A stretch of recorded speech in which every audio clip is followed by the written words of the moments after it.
Hi. I hope you're doing well. Today I wanted to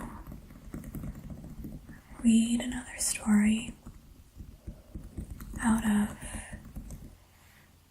the great big treasury of Beatrix Potter.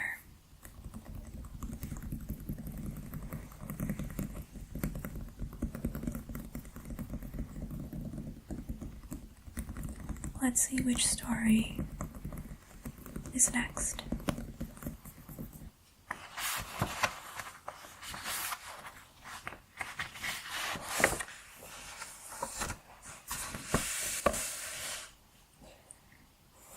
So if we look at the contents, I think we've read the foreword and the tale of Peter Rabbit, the Tailor of Gloucester, the tale of Squirrel Nutkin, the tale of Benjamin Bunny, and the tale of Two Bad Mice. So next is the tale of Mrs. Tiggy-Winkle, which is on page 55.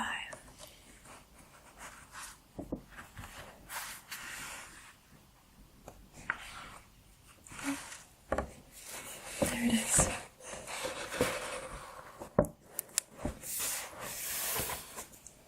The tale of Mrs. Tiggy-Winkle.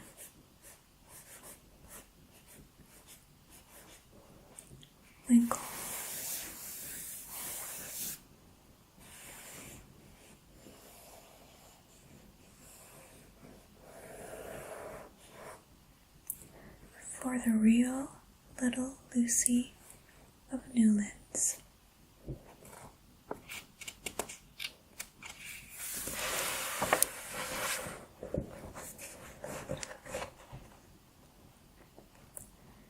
Once upon a time, there was a little girl called Lucy, who lived at a farm called Littletown. She was a good little girl, only she was always losing her pocket handkerchiefs. One day, little Lucy came into the farmyard crying. Oh, did she cry so? I've lost my pocket handkin. 3 handkins and a penny. Have you seen them, Tabby Kitten? The kitten went on washing her white paws, so Lucy asked a speckled hen. Sally Henny Penny, have you found 3 pocket handkins? But the speckled hen ran into the barn clucking. I go barefoot, barefoot, barefoot. And then Lucy asked Cock Robin, sitting on a twig. Cock Robin looked sideways at Lucy with his bright black eye, and he flew over a stile and away. Lucy climbed upon the stile and looked up at the hill behind Littletown, a hill that goes up, up into the clouds as though it had no top. And a great way up the hillside, she thought she saw some white things spread upon the grass. Lucy scrambled up the hill as fast as her short legs would carry her.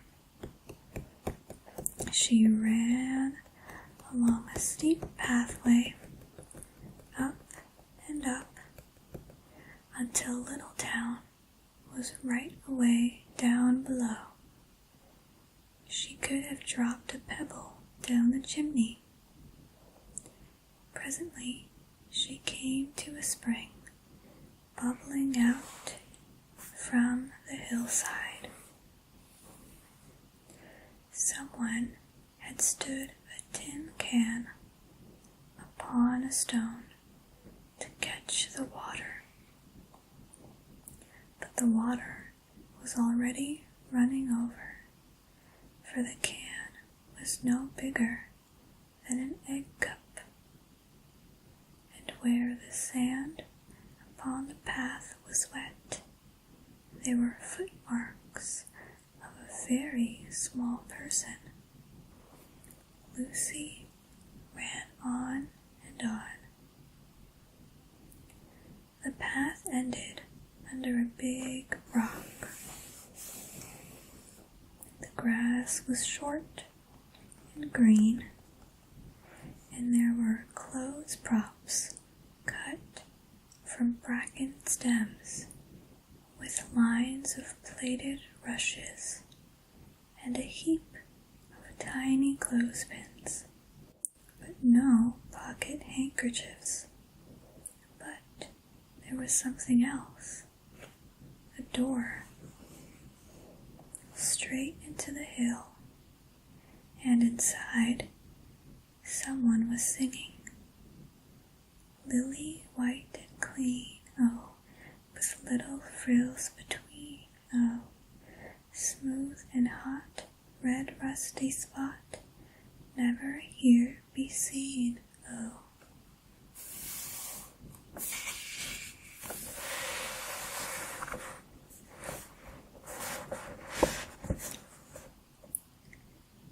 Lucy knocked once, twice, and interrupted the song. A little frightened voice called out, "Who's that?" Lucy opened the door, and what do you think there was inside the hill? A nice clean kitchen with a flagged floor and wooden beams, just like any other farm kitchen. Only the ceiling was so low that Lucy's head nearly touched it, and the pots and pans were small, and so was everything there. There was a nice, hot, singy smell, and at the table, with an iron in her hand, stood a very stout, short person staring anxiously at Lucy.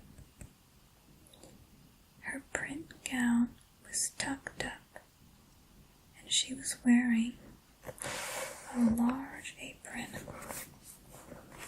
over her striped petticoat.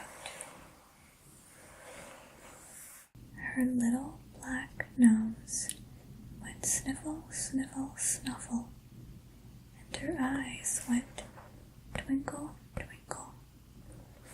And underneath her cap, where Lucy had yellow curls, that person had prickles.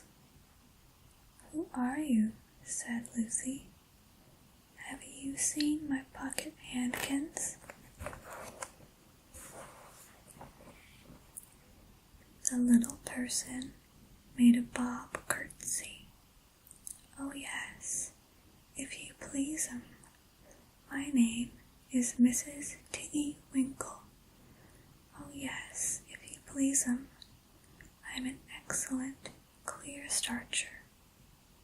And she took something out of the clothes basket and spread it on the ironing blanket. "What's that thing?" said Lucy. "That's not my pocket handkin." "Oh no, if please 'em. That's a little scarlet waistcoat belonging to Cock Robin. And she ironed it and folded it and put it on one side. Then she took something else off a clothes horse. That isn't my penny, said Lucy. Oh no, if you please 'em, that's the damask tablecloth belonging to Jenny Wren. Look how it's stained with currant wine. It's very bad to wash, said Mrs. Tiggy-Winkle. Mrs. Tiggy-Winkle's nose went sniffle, sniffle, snuffle, and her eyes went twinkle, twinkle, and she fetched another hot iron from the fire.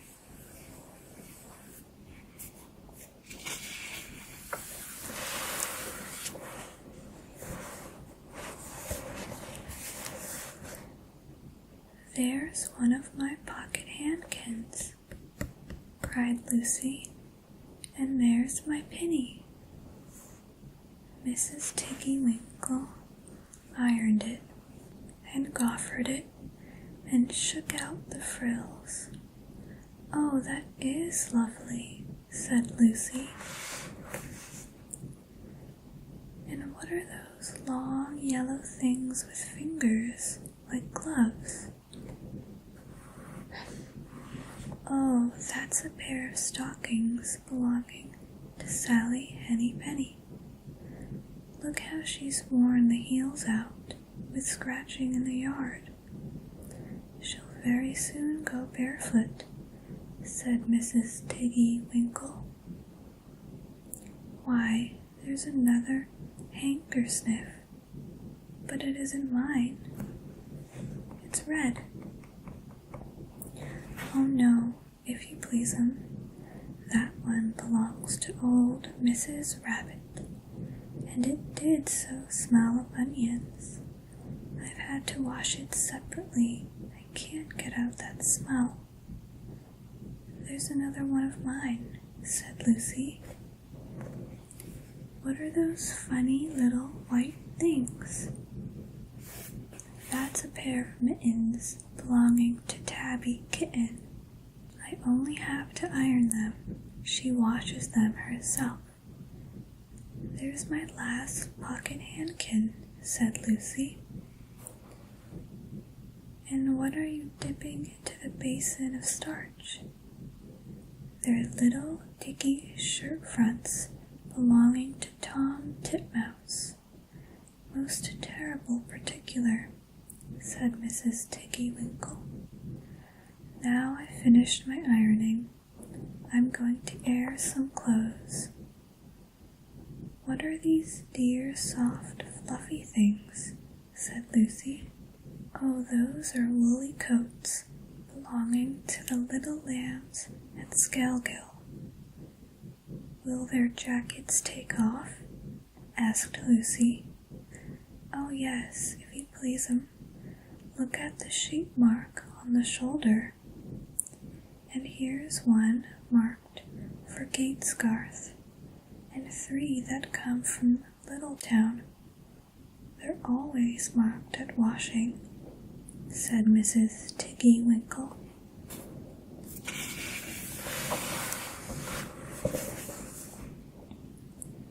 And she hung up all sorts and sizes of clothes. Small brown coats of mice, and one velvety black moleskin waistcoat, and the red tailcoat with no tail belonging to Squirrel Nutkin, and a very much shrunk blue jacket belonging to Peter Rabbit, and a petticoat not marked that had gone lost in the washing, and at last the basket was empty. Then Mrs. Tiggy-Winkle made tea, a cup for herself and a cup for Lucy. They sat before the fire on a bench and looked sideways at one another. Mrs. Tiggy-Winkle's hand, holding the teacup, was very, very brown and very, very wrinkly with the soap suds. And all through her gown and her cap, there were hairpins sticking wrong end out, so that Lucy didn't like to sit too near her. When they had finished tea, they tied up the clothes in bundles, and Lucy's pocket handkerchiefs were folded up inside her clean pinny and fastened with a silver safety pin. And then they made up the fire with turf and came out and locked the door and hid the key under the door sill. Then, away down the hill, trotted Lucy and Mrs. Tiggy-Winkle with the bundles of clothes. All the way down the path, little animals came out of the fern to meet them. The very first that they met were Peter Rabbit and Benjamin Bunny, and she gave them their nice clean clothes, and all the little animals and birds were so very much obliged to dear Mrs. Tiggy-Winkle, so that at the bottom of the hill, when they came to the stile, there was nothing left to carry except Lucy's one little bundle.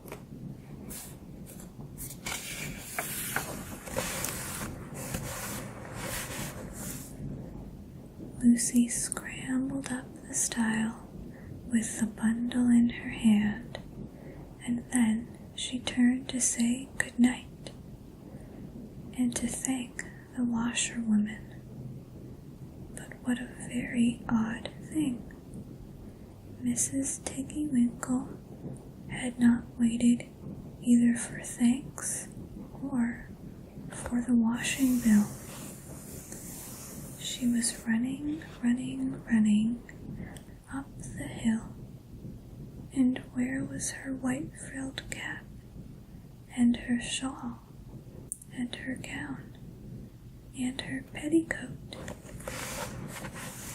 And how small she had grown, and how brown, and covered with prickles. Why, Mrs. Tiggy-Winkle was nothing but a hedgehog. Now some people say that little Lucy had been asleep upon the stile. But then how could she have found 3 clean pocket handkins and a penny pinned with the silver safety pin? And besides, I have seen that door into the back of the hill called Cat Bells, and besides, I am very well acquainted with dear Mrs. Tiggy-Winkle.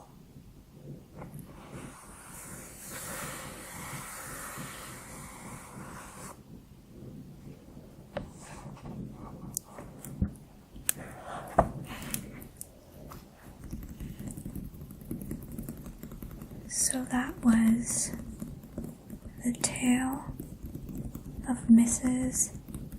Tiggy-Winkle by Beatrix Potter.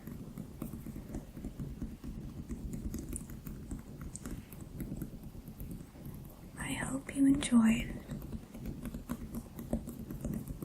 and I'll see you in my next video.